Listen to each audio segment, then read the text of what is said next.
ഒരിക്കലും മനസ്സിൽ ചിന്തിക്കാത്ത കാര്യങ്ങളാണ് പലപ്പോഴും സംഭവിക്കുന്നത്. ജീവിക്കണമല്ലോ, എന്താണെങ്കിലും ജീവിച്ചേ പറ്റുള്ളൂ. അപ്പോൾ ജീവിക്കുക എന്നുള്ളത് മാത്രമേ എനിക്കിപ്പോൾ പറയാൻ പറ്റുള്ളൂ. വിശ്വാസം എന്നുള്ളൊരു സംഭവം ഉണ്ടല്ലോ, ആ വിശ്വാസത്തിൽ ചിലപ്പോൾ നമുക്ക് ചതിയിൽ വീഴാം. ഞാൻ ജീവിച്ചിരുന്നാലേ അവരെ എനിക്ക് എവിടെയാണെങ്കിലും കെയർ ചെയ്യാൻ പറ്റുള്ളൂ. എനിക്ക് എൻ്റെതായ പാഷൻ ശരിക്കും വേറെയൊക്കെ ആയിരുന്നു. ജീവിക്കാൻ വരുമാനമൊന്നും ഇല്ലല്ലോ, അപ്പോൾ പിന്നെ നമ്മളത് ചെയ്തല്ലേ പറ്റുള്ളൂ. ഹലോ, നമസ്കാരം. ഞാൻ RJ അഞ്ജലി. എല്ലാ പ്രിയപ്പെട്ടവർക്കും ഒരു പുതിയ എപ്പിസോഡിലേക്ക് സ്വാഗതം. നമ്മൾ എത്രയോ സീരിയലുകൾ കണ്ടിരിക്കുന്നു, എത്രയോ സിറ്റ്കോമുകൾ വന്നു പോയിരിക്കുന്നു. പക്ഷേ ചില കഥാപാത്രങ്ങളും ചില സീരിയലുകളുമാണ് നമ്മുടെ ആരൊക്കെയോ ആണ് അതിൽ അഭിനയിച്ചിരിക്കുന്നത് അല്ലെങ്കിൽ അതിലുള്ളത് എന്ന് തോന്നിപ്പിച്ചിട്ടുള്ളത്. അതുപോലൊരു സിറ്റ്കോമിൻ്റെ ഭാഗമാണ്. പക്ഷേ അങ്ങനെയൊന്നും അല്ല ലൈഫ് ആരംഭിച്ചിരിക്കുന്നത്. 25-ലധികം വർഷമായിട്ട് സിനിമ ഇൻഡസ്ട്രിയിലും ഉണ്ട്. നിഷ ചേച്ചി, നീലുവമ്മ, സ്വാഗതം. സുഖമായിരിക്കുന്നു ചേച്ചി? ഓ, സുഖമായിട്ടിരിക്കുന്നു. ഞാനിങ്ങനെ നോക്കുമ്പോൾ 1999 അഗ്നിസാക്ഷി എന്ന് പറയുന്ന സിനിമയിലെ ഒരു കഥകളി ഡാൻസർ ആയിട്ടാണ് ആദ്യം നമ്മൾ ആരംഭിക്കുന്നത്. ആണോ? തിരുവാതിരയുടെ അതിനാണ് വന്നത്. പക്ഷെ ഞാൻ അത് ചെയ്തില്ല. പകരം ഒരു ചെറിയൊരു ക്യാരക്ടർ ചെയ്യാണ് ചെയ്തത്. സിനിമയിലേക്ക് എങ്ങനെയാ വരുന്നത്, അല്ലെങ്കിൽ അഭിനയത്തിലേക്ക് എങ്ങനെയാ വരുന്നത്? ഒരുപാട് ഇതിൽ പറഞ്ഞ കാര്യമാണ്. ശരിയാണ്, ക്ലാസിക്കൽ ഡാൻസർ ആയിരുന്നല്ലോ. അപ്പോൾ അങ്ങനെ ഇങ്ങനെ വന്ന് പതുക്കെ വന്നു. എവിടെയോ ഞാനിങ്ങനെ കണ്ടു, 50 വയസ്സിന് ശേഷം ഞാൻ എനിക്കായിട്ടായിരിക്കും ജീവിക്കുന്നത് എന്ന് ഒരു ഒരു സ്റ്റേറ്റ്മെന്റ്. ഒരാള് നമ്മളോട് ഒരു കാര്യം ചോദിക്കണോ, നമ്മൾ അതിന് മറുപടി പറയണോ. അത് വായിക്കുകയും കേൾക്കുകയും കാണുകയും ചെയ്യുന്ന ആൾക്കാർ അതിന് വേറൊരു ഹെഡിങ് ഇട്ടിട്ട് വേറെ രീതിയിലാണ് അവർക്ക് പൈസ ഉണ്ടാക്കുന്നത് ആണ്. അപ്പോൾ അതുകൊണ്ട് ഇങ്ങനെയുള്ള ചോദ്യങ്ങൾ കേൾക്കുമ്പോൾ തന്നെ ഉള്ളിൽ ഭയമാണ്. ഞാനെന്നുള്ളൊരു മറുപടി പറയും. അപ്പോൾ അത് വേറൊരാൾക്ക് ജീവിക്കാൻ വേറൊരു വരുമാന മാർഗ്ഗമാണത്. പിന്നെ ആ ഒരു ഹെഡിങ്. അപ്പം അതുകൊണ്ട് അത് സ്വാഭാവികമായിട്ട് എല്ലാ മനുഷ്യരും ഒരു 50 വയസ്സ് കഴിയുമ്പോൾ അവർ അവരുടേതായ ഒരു ഹെൽത്തൊക്കെ ശ്രദ്ധിച്ചു തുടങ്ങും. അതാണ് ഉദ്ദേശിക്കുന്നത്. അതിന് വേറെ അർത്ഥങ്ങളായിരുന്നു. പക്ഷെ വളരെ രസമുള്ള ഒരു അർത്ഥമായിട്ടാണ് എനിക്കത്. പക്ഷെ എപ്പോഴെങ്കിലും നമ്മുടെ അമ്മമാരിങ്ങനെ പറഞ്ഞാൽ നമ്മുടെ കാര്യം അവതാളത്തിലാവുമല്ലോ എന്ന് ഞാൻ ചിന്തിച്ചു പോയി. അല്ല, നിങ്ങളെ കാര്യത്തിൽ അവതാളം ആവാണ്ടിരിക്കാൻ, കാരണം നമ്മുടെ കുട്ടികളെല്ലാം അമ്മമാരെ അതെന്തായാലും നോക്കുമല്ലോ. എന്നെ സംബന്ധിച്ച് ഞാൻ വളരെ നേരത്തെ കല്യാണം കഴിച്ചതുകൊണ്ടാണ് ഞാൻ അങ്ങനെ പറഞ്ഞത്. കാരണം നേരത്തെ കല്യാണം കഴിച്ചതുകൊണ്ട് പേരക്കുട്ടീനൊക്കെ ഞാനിപ്പോൾ എന്തായാലും നോക്കുന്നുണ്ടല്ലോ. ഇപ്പോൾ ഒരു സ്ത്രീ തോറ്റു കൊടുക്കുമായിരിക്കും, ഒരു ഭാര്യ തോറ്റു കൊടുക്കുമായിരിക്കും, പക്ഷെ അമ്മ ഒരിക്കലും തോൽക്കില്ല. ശരിയാണ്. അതെന്തുകൊണ്ടാണ്? മക്കൾക്ക് വേണ്ടിയാണല്ലോ കൂടുതലും അവരുടെ ലൈഫ് മാറ്റി വെക്കണേ.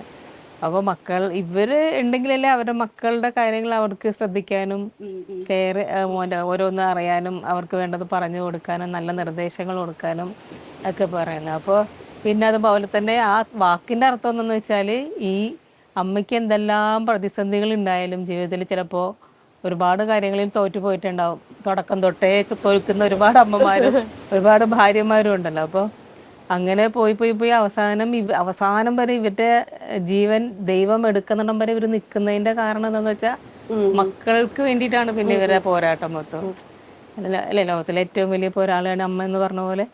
മക്കളെ ടേക്ക് കെയർ ചെയ്യാൻ വേണ്ടി ഇവർക്ക് വരുന്ന സങ്കടങ്ങളൊക്കെ ഇവർ അങ്ങ് വിഴുങ്ങുകയാണ് ചെയ്യണം.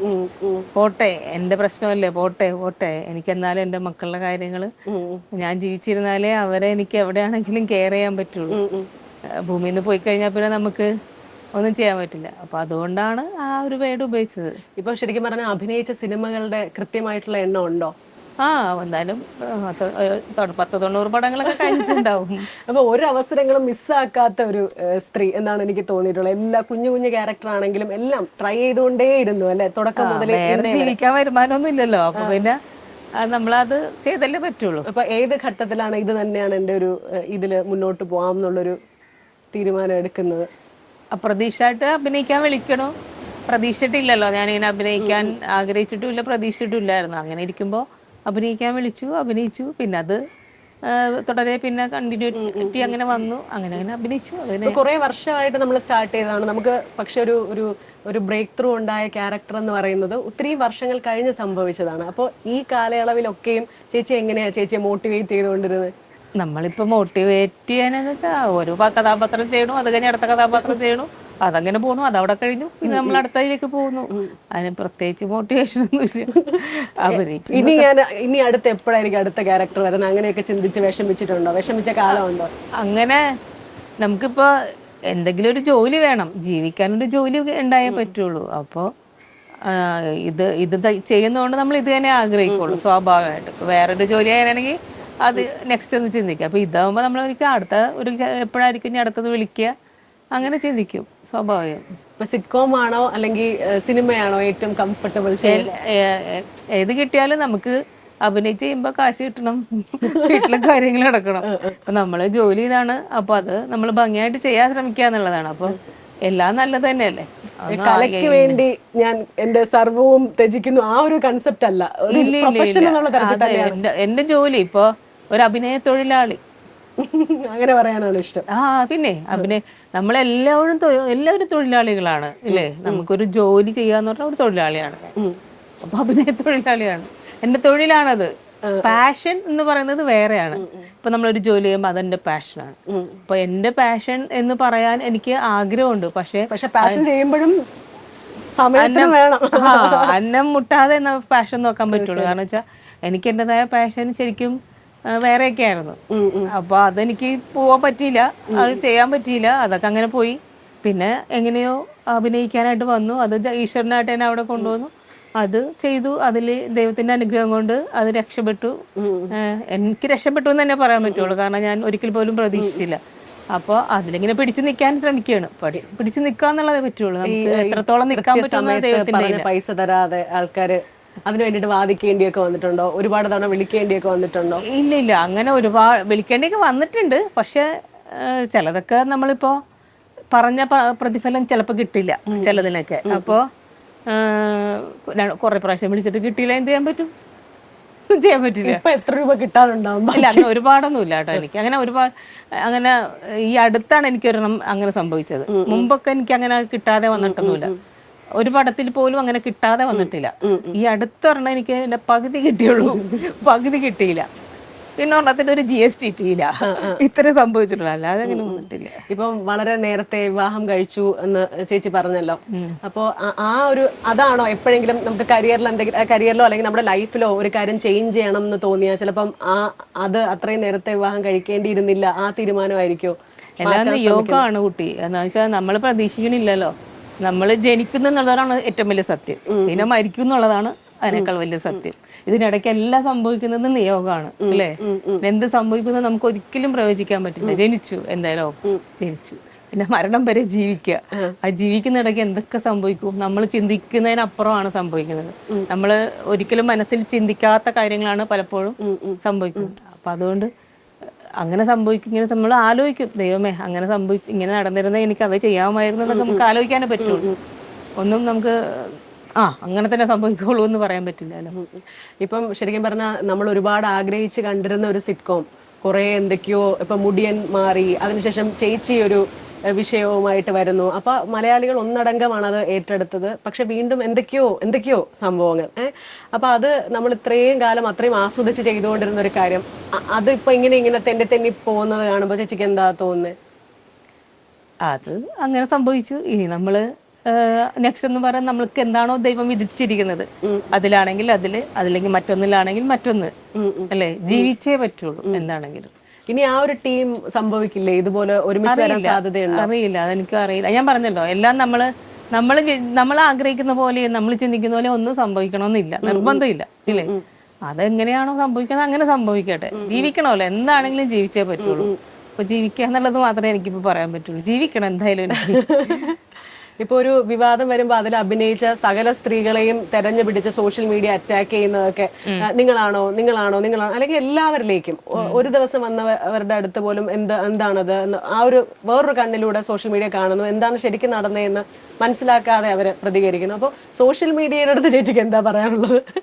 അവർക്ക് ജീവിക്കാൻ വേണ്ടിയല്ലേ, അവരെന്തെങ്കിലുമൊക്കെ പറഞ്ഞിട്ട് പോട്ടെ. അവർക്കും ജീവിക്കണമല്ലോ, അവരുടെ ജോലിയാണല്ലോ അത്. പുതിയ പുതിയ വിഷയങ്ങൾ ഉണ്ടാക്കുക എന്നുള്ളതാണ് അവരുടെ ജോലി. അപ്പോൾ അവർക്ക് വ്യൂവേഴ്സ് ഉണ്ടായാലും മാത്രമേ അവരുടെ വീട്ടിൽ അന്നം മേടിക്കാൻ അല്ലേ പറ്റുള്ളൂ. അപ്പൊ അവരെയും കുറ്റം പറയാൻ പറ്റില്ല. പക്ഷെ ആരെയും കണ്ണീര് കുടിപ്പിക്കാണ്ട് നോക്കുക എന്നുള്ളതാണ്. നമുക്ക് ജീവിക്കാൻ വേണ്ടി മറ്റൊരാളെ കണ്ണീര് കുടിപ്പിക്കാണ്ട് നോക്കുക, അത്രേ ഉള്ളൂ. ശരിക്കും എല്ലാവർക്കും അതിന്റെ സത്യം എന്താന്നുള്ളത് എന്തായാലും സത്യം കാലം തെളിയിക്കും. അപ്പോൾ അതുവരെ മിണ്ടാതിരിക്കുന്നതായിരിക്കും ഏറ്റവും നല്ലതെന്ന് തോന്നുന്നു. ഈ പാചകം ചെയ്യാനോ അല്ലെങ്കിൽ വീട്ടിലെ കാര്യങ്ങൾ നോക്കാൻ ഇപ്പൊ സമയം കിട്ടാറുണ്ടോ? വീട്ടിലോ? പിന്നെ വീട്ടിൽ കുക്ക് ചെയ്യാനൊക്കെ നമ്മൾ തന്നെയല്ലേ ചെയ്യണേ. ഞാൻ ഒന്നും ചെയ്യാറില്ല ചേച്ചി, അതുകൊണ്ട് ഇല്ല, നമ്മൾ തന്നെ പണ്ടോട്ടെ നമ്മൾ തന്നെ ചെയ്യണം. കുക്കിങ്ങിനൊന്നും ഒരിക്കൽ പോലും ആരെയും വെച്ചിട്ടില്ല ഇത്രയും കാലം കിട്ടും. മോളൊരു സോഷ്യൽ മീഡിയ പേജ് സ്റ്റാർട്ട് ചെയ്തല്ലേ, ഒരു യൂട്യൂബ് ചാനൽ സ്റ്റാർട്ട് ചെയ്ത് അമ്മയെ ഇന്റർവ്യൂ ചെയ്യുന്ന തരത്തിലൊക്കെ വീഡിയോസ് ഉണ്ട്. അപ്പൊ അത് എങ്ങനെയാ ചേച്ചി അന്ന് ഇപ്പോഴും തുടർന്ന് കുറച്ച് ഫോളോവേഴ്സ് ഒക്കെ ആയി? ഉണ്ട്, കുഴപ്പമില്ലാണ്ടൊക്കെ പോകുന്നുണ്ട്. പിന്നെ മോന്റെ പഠിത്തവും അവളുടെ വീട്ടിലെ ജോലിയും പിന്നെ ഇടയ്ക്ക് എന്തെങ്കിലുമൊക്കെ കാരണങ്ങൾ കൊണ്ടൊക്കെ ചിലപ്പോൾ മുടങ്ങും, പിന്നെ എടുത്തിട്ടാണ്.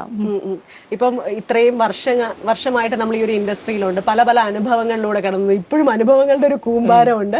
അപ്പൊ മോള് ഇളയ മോള് എനിക്ക് തോന്നുന്നു ഇതിലോട്ട് വരുന്നു എന്ന് തോന്നുന്നു അല്ലെ, അഭിനയിച്ചു എന്ന് തോന്നുന്നു. ഇപ്പൊ എന്ത് ഉപദേശമാ കൊടുത്തേ? അങ്ങനെയല്ല, നമ്മളിപ്പോ ഞാൻ നേരത്തെ പറഞ്ഞ പോലെ നമ്മൾ തൊഴിൽ ചെയ്യുമ്പോൾ നമ്മളൊരു തൊഴിലാളി തന്നെയാണ്. അപ്പോൾ അതിലുള്ള എല്ലാവരും ഒരേപോലെ കാണും.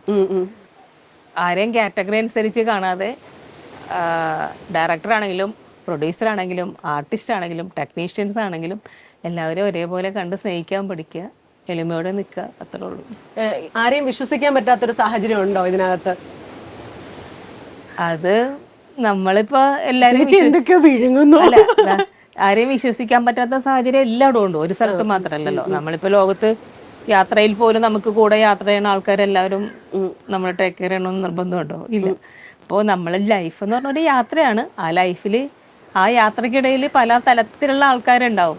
നമ്മൾ എത്ര കെയർഫുള്ളായിട്ട് ഇരുന്നാൽ പോലും ചിലപ്പോൾ ചതിയിൽ വീഴാം. നമ്മൾ വിശ്വസിക്കും, വിശ്വാസം എന്നുള്ളൊരു സംഭവം ഉണ്ടല്ലോ. ആ വിശ്വാസത്തിൽ ചിലപ്പോൾ നമുക്ക് ചതിയിൽ വീഴാം. അത് നമ്മളെ തെറ്റാണ് അല്ലേ? വീഴാതെ നോക്കേണ്ടത് നമ്മളുടെ ഉത്തരവാദിത്വമാണ്. ബാലുവും നീലുവും അല്ലെങ്കിൽ പാറുക്കുട്ടിയും അമ്മയും നമുക്കൊരിക്കലും കഥാപാത്രങ്ങളല്ല. നിങ്ങൾക്കും അത് അങ്ങനെ തന്നെ ആയിരുന്നു എന്നാണ് എനിക്ക് തോന്നുന്നത്. കഥാപാത്രങ്ങളല്ല, ശരിക്കും അല്ലെ, ആ ഒരു സ്നേഹവും ബോണ്ടിങ്ങും ഉണ്ടായിരുന്നു. അതെ. അത് നല്ലതാണോ? അത് കാരണം എന്തെങ്കിലും ബുദ്ധിമുട്ടുണ്ടായിട്ടുണ്ടോ? അങ്ങനെയല്ല, ഒരു കഥാപാത്രം ചെയ്യുമ്പോൾ ആ കഥാപാത്രം അതവിടെ കളഞ്ഞു, നെക്സ്റ്റ് കഥാപാത്രം ചെയ്യുമ്പോൾ ആ കഥാപാത്രം, വീട്ടിലേക്ക് വരുമ്പോൾ നമ്മള്. അങ്ങനെയാണ് നല്ലത്. അതാണ് നല്ലത്. ഇപ്പോൾ ഇതുപോലെ തന്നെ നമുക്ക് ഇനിയും പുതിയ പുതിയ കഥാപാത്രങ്ങൾ വരാനിരിക്കുന്നുണ്ടോ? പുതിയ പ്രോജക്റ്റുകൾ ഏതൊക്കെയാണ്? കുറച്ചൊക്കെ ഇങ്ങനെ വന്നിട്ടുണ്ട്. അതിന് ഡേറ്റ് ഒന്നും കിട്ടിയിട്ടില്ല, അങ്ങനെ പറഞ്ഞൊക്കെ നിൽക്കണം. അടുത്ത മാസമായിട്ടൊക്കെ സ്റ്റാർട്ട് ചെയ്യും. അതായത് ഇത്രയും പ്രശ്നങ്ങളും അല്ലെങ്കിൽ ഇങ്ങനത്തെ കുറെ ഇഷ്യൂസും ഇങ്ങനെ വന്നപ്പോഴത്തേനും ഫാമിലിയുടെ ഒരു സപ്പോർട്ട് എങ്ങനെയായിരുന്നു? ഫാമിലി എനിക്ക് എന്ത് സപ്പോർട്ട് പറയാം? വീട്ടിൽ എൻ്റെ മക്കൾ ഞാനല്ലേ സപ്പോർട്ട് ചെയ്യുന്നത്. വീട്ടിലെന്താ പ്രശ്നം? വീട്ടിൽ പ്രശ്നമൊന്നും ഇല്ലല്ലോ. നമ്മളിപ്പോ എന്ത് കാര്യം ഉദ്ദേശിച്ചത് മനസ്സിലായില്ല. അങ്ങനെയല്ല, ഇപ്പൊ നമുക്ക് സ്ഥിരം നമുക്കിതുപോലെ വർക്ക് ഷെഡ്യൂളിൽ നമ്മളിങ്ങനെ സഞ്ചരിച്ചുകൊണ്ടേ ഇരിക്കണം. പെട്ടെന്ന് അതിനൊരു ബ്രേക്ക് വരുമ്പം നല്ല കാര്യമല്ലേ, കുറച്ച് ആളെ വീട്ടിലേക്ക്. അല്ല, ഇപ്പൊ കുറെ കാലം കൊണ്ട് ഇങ്ങനെ നടക്കല്ലായിരുന്നോ? അപ്പോൾ എൻ്റെതായ ഹെൽത്ത് ഇഷ്യൂസ് കുറച്ചുണ്ട്. അപ്പോൾ അതിൻ്റെ കുറച്ച് റെസ്റ്റൊക്കെ ആയിരുന്നു. ഇപ്പോൾ ഇത്രയും ദിവസം കുറച്ച് പ്രശ്നങ്ങളൊക്കെ ഉണ്ടായിരുന്നു ശാരീരികമായിട്ട്. പിന്നെ കുറച്ച് ട്രീറ്റ്മെൻറ്റും കാര്യങ്ങളൊക്കെ ഉണ്ടായിരുന്നു. അപ്പോൾ അതിൻ്റെയൊക്കെ ആയിട്ട് ഇങ്ങനെ അതൊക്കെ ഒന്ന് ചെയ്യാൻ പറ്റി. പൂർണ്ണമായിട്ടും മാറിയിട്ടില്ല, എന്നാലും കുറച്ചൊക്കെ ഇപ്പോൾ നടക്കുന്നുണ്ട്. ഇപ്പോൾ എത്രയൊക്കെ നമ്മൾ ആസ്വദിച്ച് ചെയ്യുന്ന ഒരു വർക്ക് ആണെങ്കിലും ആ വർക്കിലും ഒരു റിട്ടയർമെന്റ് നമ്മൾ അല്ലേ, അങ്ങനെ ഒരു ലൈഫിനെ കുറിച്ച് നമ്മൾ പ്ലാൻ ചെയ്യുന്നുണ്ടാവും. അപ്പോൾ ചേച്ചി അങ്ങനെ എന്തെങ്കിലും കരുതുന്നുണ്ടോ? പിന്നീട് ഈ നേരത്തെ പറഞ്ഞ സ്റ്റേറ്റ്മെന്റ് പോലെ തന്നെ 50 വയസ്സിന് ശേഷം ഞാൻ എന്നെ ശ്രദ്ധിച്ചു, അപ്പൊ ചേച്ചി എന്ത് ചെയ്യുമായിരിക്കും? ഈ സിനിമ അല്ലെങ്കിൽ സീരിയലൊന്നും അല്ല? അങ്ങനെയൊന്നുമില്ല. ഞാൻ നേരത്തെ പറഞ്ഞിട്ടുള്ള കാര്യമാണ്, എന്ത് ജോലിയാണെങ്കിലും ചെയ്ത് ജീവിക്കാൻ ഒരു ജോലി വേണം, അതേ ഉള്ളൂ. അതിപ്പോ എന്ത് ജോലിയാണെങ്കിലും ചെയ്യാൻ തയ്യാറാണ്. എന്താണ് ജോലി നമ്മുടെ മുന്നിൽ നമുക്ക് ചെയ്യാൻ പറ്റുന്നത് അത് ചെയ്യുക. വളരെ മെച്ചുവേർഡായിട്ട് സംസാരിക്കുന്ന, ഒരുപാട് നല്ല കാര്യങ്ങൾ മാത്രം എപ്പോഴും സോഷ്യൽ മീഡിയയിൽ ഷെയർ ചെയ്തിട്ടുള്ള ഒരാളാണ്. നമ്മളെല്ലാവരും അതുപോലെ സപ്പോർട്ട് ചെയ്തിട്ടുള്ള ഒരാളാണ്.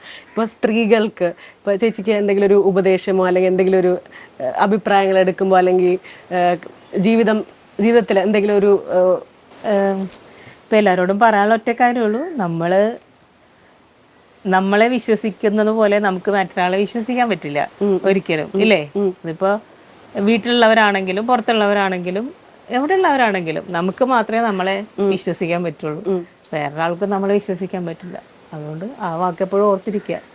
നമ്മളിൽ നമ്മുടെ വിശ്വാസം കളയാതെ നോക്കാം. നമ്മളോട് നമുക്കൊരു വിശ്വാസമുണ്ട്, ആ വിശ്വാസമാണ് സത്യം, വേറെ ഒന്നും സത്യമാവില്ല അല്ലേ. ശരി, താങ്ക് യു. അല്ല അതല്ലേ സത്യം. നമുക്കിപ്പോ കുട്ടിക്ക് ഇപ്പൊ കുട്ടിയെ വിശ്വാസമാണ്, അതിനപ്പുറം കുട്ടിക്ക് ആരെങ്കിലും പൂർണ്ണ വിശ്വാസം എന്ന് പറയാൻ പറ്റുമോ? സത്യം പറഞ്ഞാലില്ല. അതാണ്.